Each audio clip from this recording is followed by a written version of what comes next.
Old World enters early access today, May 5th, 2020, and the game, as you've seen, is already looking amazing. Certainly one of the best early access titles in the space in terms of content, at the very least. Hello, Legion, this is Hadrian. Thank you for being here. Let's play some more Old World in our early access series. To kick off this episode, as I mentioned at the end of the previous one, I'm going to take a closer look, not necessarily a deep dive. We're not going to spend too much time on this, but I want to take a closer look at the tech tree for the first time.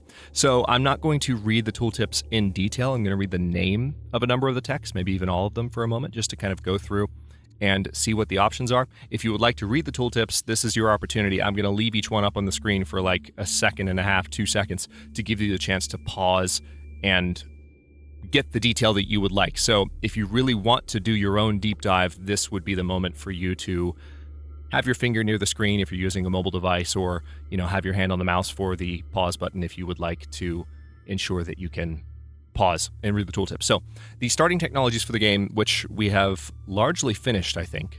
Yes, we've entirely finished because of the green outline, are ironworking, stone cutting, trapping, divination, and administration, which lead to, and let me put those up on the screen one more time. As I promised, I want to make sure that there's time to look at the tooltips, even if I'm not looking at every single thing. And then ironworking, let's go down this branch of the tree for a bit, leads to labor force and husbandry. And remember that the way technology works in the game is it's a bit of a card shuffling system. So the game presents you with a number of choices, some of which might be boosts that you get as a result of getting a certain distance down the tech tree. I haven't quite figured out what triggers the boosts yet, but there are definitely boosts that arrive. And everything else that you don't choose gets shuffled to the bottom of the deck until you go through some additional choices. So when you make a choice, it's not just putting off other technologies. You are having to put them off significantly, so that adds some additional weight to the choice that you make. So yes, ironworking leads to labor force and to husbandry. And then we've already finished husbandry. That's going to lead us to the spoked wheel, which we're working on right now. It's going to lead to free chariots and eventually to horsemen, which is the next down the line. Stirrups, which of course unlocks horsemen. And it looks like, okay, bonus cart. So it looks like when you finish this tech, there's a free horseman that's given. So that might be one of the choices that you make as a result. There we go. Okay, answered my own question. If you look at the bonus cards tooltip here, ooh, interesting. Got a little beta warning popping up on the screen. Not sure what that means, but we're just going to keep going and hope that everything goes according to plan. Downloaded a quick update before the stream started, so obviously still early access. There's always the possibility of things like that. Anyway, I digress. We have husbandry here, and we got a food boost option definitely when we finish husbandry, so that explains where those boosts are coming from. So we have the option of getting a free chariot, but we don't necessarily get a free chariot unless we make that choice and sacrifice some other ones, which is interesting. And then, of course, again, that leads to horsemen. And then finally, barding gives us the Cataphract down the line. So the Cataphract, that's definitely some, in terms of when Cataphracts, I believe, historically were a thing, that would have been after the turn of, that would be after what you would call the BC AD changeover, right? So that would have been a little bit later on. It's interesting that, this game is kind of staying in the ancient and classical era, but by including Cataphracts, we're definitely getting close to technologies that kind of started off the Dark Ages and the medieval era in general. So again, going back to what I was saying in the first episode there. So then if we went the labor force route from, let's say, ironworking, we would then go to navigation and the phalanx. So navigation obviously is how we get our ships, which we need to do since Rome is a coastal city. I don't know if I will be able to build in Rome or in Ostia, but Ostia is actually on the coast, and so I may be able to do some shipbuilding there. Haven't done any ships in the game yet, so I'm kind of interested in checking that out. Citizenship then leads away from the phalanx, and also the phalanx leads to torsion, which looks like, oh, interesting. So this is for the ballista. So you get some siege artillery. And then once you have unlocked citizenship, you unlock scholarship, which gives you the library. Navigation leads to coinage. Coinage leads to hydraulics. And then it looks like Latin sale once you've researched both coinage and scholarship. So you have to make your way down both branches of this tree to get to the Latin sale. Unlocks here, and you get the Dromon, so slightly more advanced sailing ship. And then we have vaulting, which gives us the onager for the first time. We have jurisprudence, leading to some interesting law choices, it seems like. And then finally, political reform. So, and there are a few more tied in down here. Interestingly enough, I did look at barding already, completely. But what I was noticing is that there are some connections. You see this one here. You have to make your way down a certain distance of the tree that branches away from ironworking in order to progress down the upper branches of what progresses from stonecutting. So all of this is interconnected, as you see here. Of course, it's subject to change since we're in early access, but that's the long and short of how the tech tree works. We'll spend some more time looking at some of the other text a little bit later on, but I do want to go ahead and jump back to some gameplay. So at the end of the last episode, I also kind of put off this deeper meaning choice. Let's see what it is. Palace servants often find Queen Consort Rheafabia walking around the gardens, openly pondering questions of life, mortality, and desire. One day she asks if she may take lessons with one of the court philosophers. How should we accommodate? So we could hire a master philosopher, which would give her additional wisdom and additional science per turn. Or we can say it's too expensive, which would just piss her off. Let's go ahead and give her some additional wisdom. We have the money to do it. It seems like this is a win-win. We're going to hire a master philosopher so that she can be better educated as she wishes to be. Time passes quickly. You still remember the birth of Duchess Lucilla Fabia, who's getting older now. She is now 12, believe it or not. We're at year 17, turned 17. But she is growing up fast and eager to learn. Would you like to educate Duchess Lucilla Fabia? So this is our first opportunity to kind of let the game know in which direction we would like to take our children. So she can study tactics, which would give her additional courage, and we would get more training per turn. She can study rhetoric, so we'd get additional charisma, and we'd get additional civics per turn. She can study commerce, we'd get more gold per turn, and she'd become more disciplined. And then, you know what, hang on, all right, for leaders and generals, or for leaders and governors, wisdom increases science. Ooh, for generals, wisdom increases the unit's critical hit chance. Let's see what these stats mean. I'm using the middle click in order to make the tooltip stick, so I can read these. Discipline increases money per turn, interestingly enough, for leaders and governors. For generals, discipline increases the unit's XP per year. All right, so that makes sense with commerce. So it's just all money, more or less. Charisma increases civics per turn. So same thing. So these are generally, the stats are boosting both the character's personal boost, and then you also get a global boost on top of the character's stats to the same particular resource. So science, gold, civics, and I'm guessing courage does the exact same. Yeah. And so the really important thing for these stats is noticing the distinction between how the character traits, or I suppose these are statistics because this is +1 courage. So for leaders and governors, it does one thing. For generals, it does another. And that's an important distinction to kind of keep in mind. And the fact that you can just middle click on these tooltips and just see what these terms mean is really, really cool. And I'm just left clicking to make it go away. So I think I want to make her study, how are we doing on civics per turn? We have an awesome amount of civics per turn. I like the idea of being more, she could be like her mother, and she could study philosophy, be more of a thinker. Let's say that. Let's make her more like her mother. Improper vassal. The Fabius nobility has become overly familiar with you, and I'm by the way, I'm aware that you can go back and forth, like Fabius is the way that this might be typically pronounced. I'm going with Fabius because that's just what tumbled out of my mouth the first time, and I'm trying to be consistent. The Fabius nobility has become overly familiar with you to a degree that other families find unseemly. At a recent feast, the Fabii leadership greets you informally and seats themselves first at the royal table. The other families turn to you to issue a rebuke. What will you do? So we can gently remind them, if King Romulus were gracious, we could do this. Okay, so I'm going to go ahead and reprimand the Fabii because we already have, they're a bit of a stronger, well, this is interesting. They're our strongest family right now, so maybe I don't want to piss them off. Maybe it's safer to piss the other two off for 20 years. Maybe that's the best thing to do. Let's let this slight go unpunished.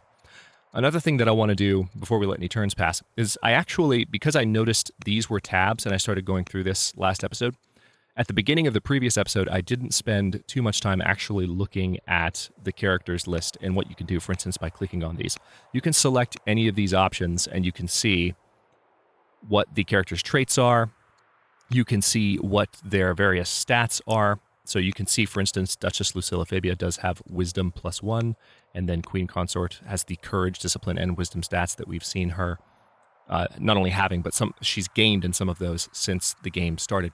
And then, of course, Duke Remus, again, he has this Tactician trait as well. So he isn't really scheming yet, but he's still angry with me. So I'm guessing, yeah, he's vengeful against King Romulus because I'm the king and he's not. That would be my personal guess. So there's nothing that we can do at the moment to help with that. That was one thing that I wanted to kind of point to, because you're looking at this red number over here, and some of you might be wondering, well, can you manage that? Not yet. Perhaps in a future version of the game, we'll be able to do more in terms of those Crusader Kings style interactions where we can send gifts and we can kind of spoil somebody. We can provide them an office, for instance, in order to placate them. And that's not just Crusader Kings. You can do those things in the Total War games as well, for sure, to a lesser degree. But Crusader Kings is known for the depth of those simulations. And again, this game referenced both Civilization and Crusader Kings in its initial materials.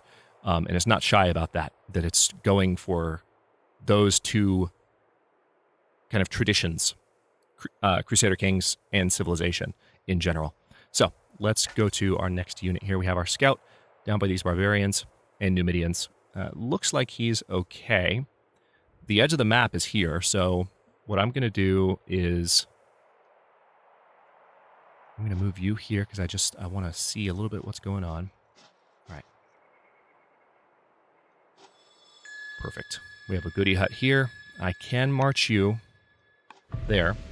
Haunted Quarry. We stumbled upon what looks like an old quarry. The equipment inside suggests an advanced knowledge of engineering. However, villagers nearby claim that furious spirits devoured the miners, leaving the tunnels abandoned. So we could examine the quarry to figure out how it was made. So this would give us some additional discontent, but we would get a stone cutter in Roma. We could haul back as much stone as we could, which would give us a lump sum of stone immediately. Or we would still get the discontent in Roma. Or we could leave this ill-fated place, which would give us additional orders for the turn. And then King Romulus would become superstitious. And I don't want King Romulus to be superstitious, so I think I would rather have the stone cutter in Roma. Let's examine the quarry to figure out how it was made. And then go to the next unit. All right, so this is our warrior. We're still healing up. Again, 1 heal per turn. You have to click the button. It's not a fortify until healed like you would expect in Civilization. I'm going to go ahead and close these notifications. Again, that's one thing that I am hoping for from the future. The notifications so far remind me they're a little bit easier to spot because they're just down here. I think they're better placed and there's less interface kind of, I don't want to say junk, but the notifications in Civilization 6 pop up over here on a little sliding, I don't even know what to call it, but they're very easy to miss. And these notifications seem like they might fall prey to the same trap. So I'm hoping that as the game develops, there might be something that makes them a little bit more obvious. All right, let's go ahead and end the year, unless there's anything else that I can do, which I don't think there is. We have our worker building a quarry over here. These guys are building nets. This worker's building a quarry too. So we want to get those wonders up. Let's go ahead and end the year. All right, so speaking of that, the quarry's done. I can build a pasture over here, and that's probably a good idea. Then again, I could build another quarry. Let's do that first. I want to get that stone production nice and high. All right, we're going to move this scout to this hilltop. I'm continuing to kind of poke around inside these. Oh, hey, I think we have another city site here. But some Numidians nearby. Okay, I want to be careful here. Let me force march you into these woods. I still have an order, so I think I'm going to force march you into these woods because I just want you a little bit farther from them. And apparently, there was some discussion about this in the comments, and it was a very good point, because you might remember from the first episode, there is the ability to hide in trees from enemy units. But the Numidians definitely did not stop themselves from killing that scout not too long ago. I think the scout was in a very similar position. The scout was where? I think I don't actually remember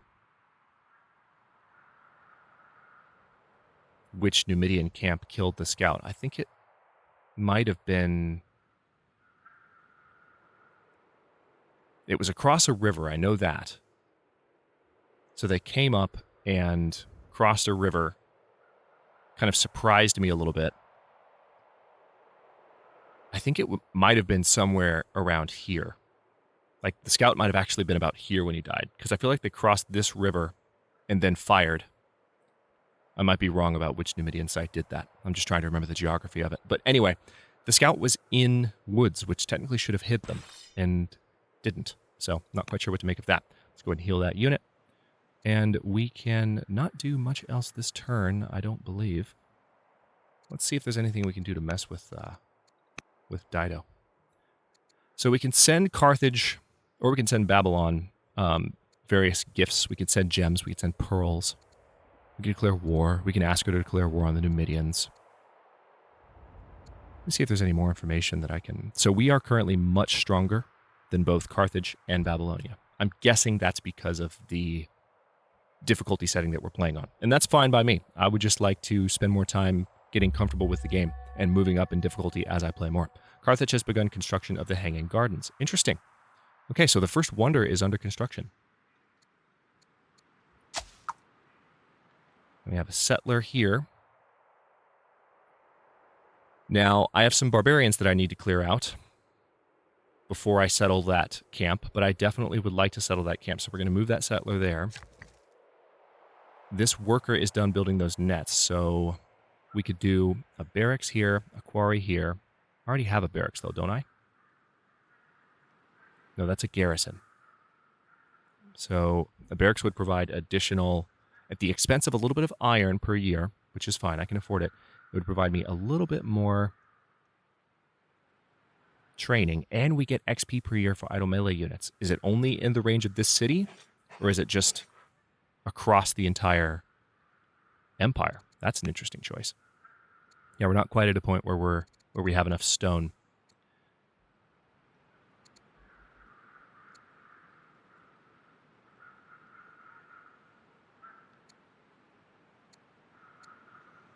Interesting.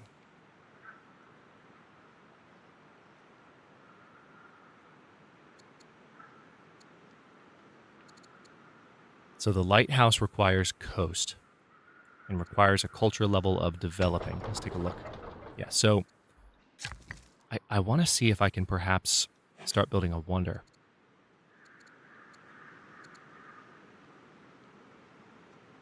Oh, no, this actually costs 2,000, so I still don't have enough there.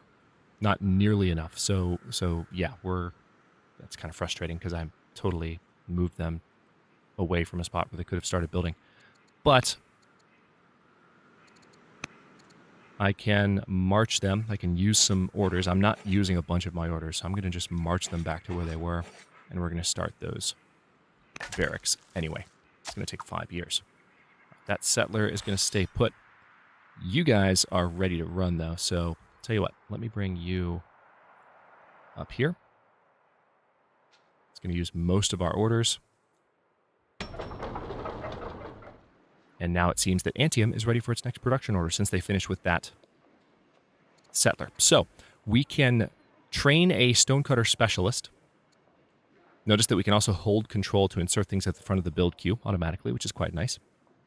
But we can train a specialist, or we can train a miner to produce additional of these particular stats per year. So the miner gives us more culture per year in our current city, in Antium, and more training and more science per year. Also spreads the borders of the city. It does cost 1 citizen. We've built up 1 citizen, so we have the option of kind of placing them somewhere.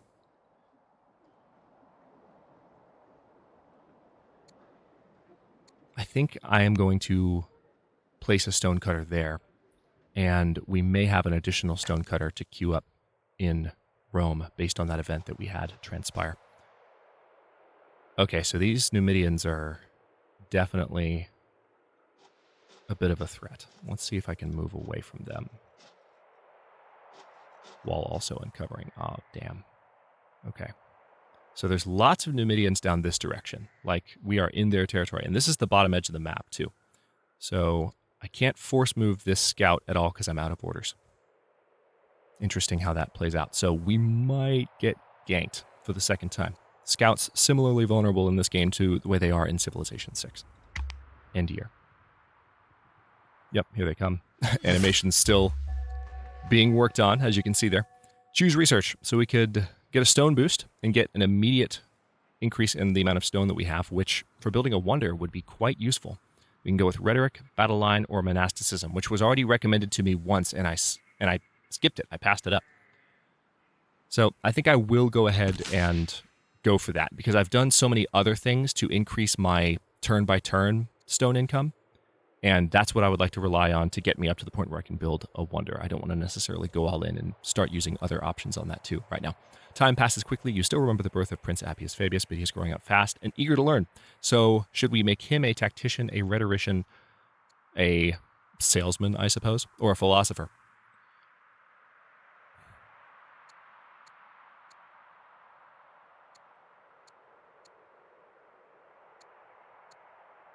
I suppose business person would be the formal way to state that. I was racking my brain, like, what would you, of course, business person, like entrepreneur, something like that. I kind of like the idea of having him be a tactician so we can have a young warrior once he's grown up to help lead Rome's armies. A spark, what's this? One evening, as courtly revels end, you meet a fascinating young envoy from far away named Atassa the Bold. Her beauty catches your eye, and her laughter lightens your heart. As the sun rises, Atassa the Bold asks if she may meet you again when she returns to Roma. Setting her cool gaze upon you, she waits for an answer. Let's see where this goes. This could lead to future events. Or we can say, this has been nice, but it must end now. So he would become loyal, which adds additional discipline to Rome, and we'd get more... Also, it looks like the Fabii would gain more influence. Let's make him loyal. Let's have Romulus be loyal to his wife. We're not going to start Rome off being too shady. That might come later. That might come later. All right, so we have... Yeah, I'm going to build nets right here. I don't know why I'm kind of prioritizing the stuff in the water. Maybe because last game I wasn't this close to a coastal tile, so I'm like more intrigued by that stuff. But I've definitely been prioritizing those choices a bit more. We can build another quarry here next to the mountain, but I think I would like to bring this worker down and just have Rome continue to build farms so that we have a nice, strong food income, because food income is definitely dropping a little bit. Okay, I need to get away from these guys, if at all possible. Let's move you here. And then here. Oh, damn. Damn. Okay. How about here, then? All right, we're getting better. Getting better. I'm going to force march them once to... curses. Let's see if I can hide in these trees. We're going to test that. Going to test that theory. So I did a couple of force moves there, consuming training to do that, but we have plenty of training at the moment, so it's not hurting me too much. I feel like I should probably promote this unit. We can attack across river. Ooh. Yeah, I like that idea a lot. Let's go ahead and give them the ability to attack across a river. So it's going to be a moment longer before we take that city site, but I will do that in the next few turns. Okay, so it does seem that we have a number of options here. So a specialist on the rare resource here gives us a lot of extra food per year, more culture per year, and more science. We can do specialists on the farms, and that would give additional growth per year and food. And we already have one stone cutter, as you can see here. That happened automatically as a result of the event earlier in the episode. So I think I will go for this one, the additional culture per year from working the rare resource. And we do have to... Let's see. Ostia also has a production choice to make. I guess a worker. Yeah, need a worker in Ostia. Next unit, please. Settler, I can just pass. And let's end the turn. Now we can move that worker up. Okay, so this scout's going to get ganked. Good news. In a surprise piece of news, you receive an update from your heir, Duchess Lucilla Fabia. Academy scholars respect her, and the other students compete to befriend her. At the moment, Lucilla is thriving. So we can encourage her to focus on scholarship and not get too concerned with popularity. Or we can say, oh, you should try and become friends, become affable. So this would, if she became a governor, this would provide additional growth per culture level. Let me see if there's anything else going on here. Yeah, it's just that. And I don't know that she's going to be a governor per se. So I'm going to encourage her to focus on scholarship. Something really cool just happened, and I want to point this out. You might have noticed, I had that tooltip frozen on the screen with the middle click. When I left-clicked away from it to close it, the first left click was actually on a button. I was intending to make a choice, but the game did not make that choice for me because it wanted to clear the tooltip first. I like that. I like that it did that because it's harder to make mistakes by misclicks. You still have the undo button, which is nice, but the ability to just knowing that I can have that working in my favor is really quite useful. Okay, so this guy just needs to get the heck away as fast as possible. Actually, I think it was this. Yeah, it was right here. This is where we lost the first scout, and now I'm sending another scout to the exact same spot. Let's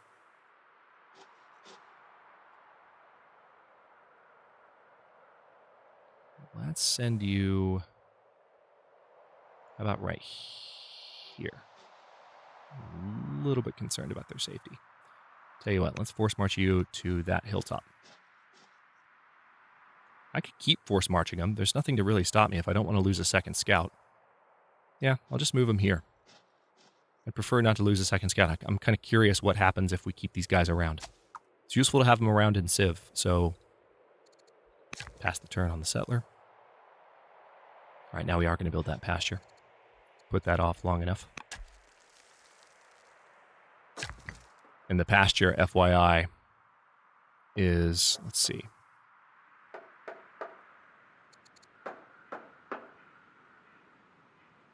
So this would improve adjacent farms by 20%. So we'd probably have to chop down some trees if we wanted to use the pasture properly. I don't know if it has its own kind of resource income apart from that boost, but that's interesting. So it's kind of meant, no, not cancel. It's kind of meant to support farms. Friendly visit. A family friend paid a visit to Prince Appius Fabius' school and sends a glowing report about the heir's progress. He appears happy and healthy, and he is excited to return home and take his place in court. The future looks bright. Send him a gift of academic texts, or send him wine for revels with friends. Let's go ahead and give him academic texts. I want the kids to be focused on their studies. And we are going to move this warrior straight to Antium.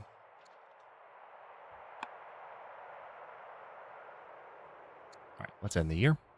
Getting quite close to being able to take that spot. A delegation from a distant kingdom has arrived at court. As a mark of respect, they offer us a choice of exotic creatures to add to our royal menagerie. Which animal should we choose? Monkeys are pretty cute. Tropical fish are beautiful. Our menagerie is full enough.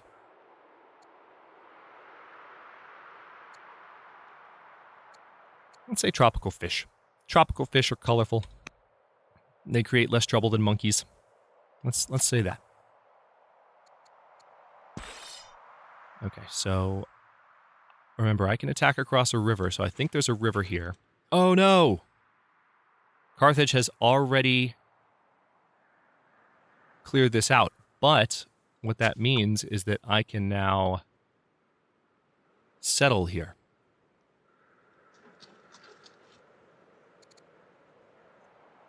All right, so I've got my warrior protecting my settler. They beat me to it. Well, at least we know the AI is at that current state in terms of its just cleverness. All right, I'm going to move you here, and you're going to heal now that you are in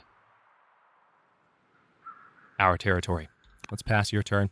And that's it for that turn. That is also it for this episode. Just a reminder, the game, as of this episode, if you're watching this when it comes out, the game is out. You can get it on the Epic Games Store for early access.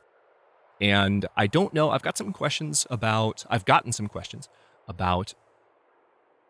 whether it's going to be on Steam in the future. Obviously, this is a question on a lot of people's minds. There's not a definitive answer on this. It is at least exclusive to the Epic Games Store for early access, and it might remain exclusive to the Epic Games Store. So obviously, Epic Games Store is a smaller platform, more controversial in some ways with a number of people. So there is that to consider.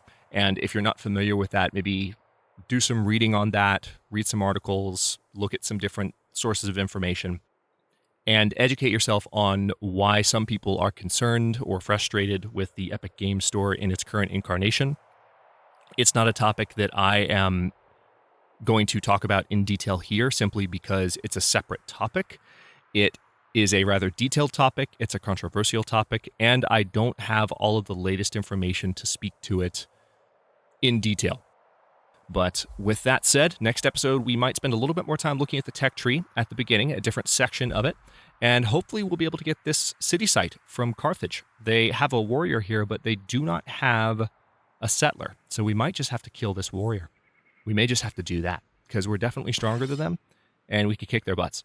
So this might be the thing that we go to war with Carthage over, and it could lead to some interesting content in the future of the series if we make that choice. So stay tuned for that. Thanks for watching. If you enjoyed this one, don't forget to like the video and subscribe to follow along. New episodes are coming out every day at 10 a.m. U.S. Eastern Time. Comments are always welcome. Let me know what you think, and I'll see you next time.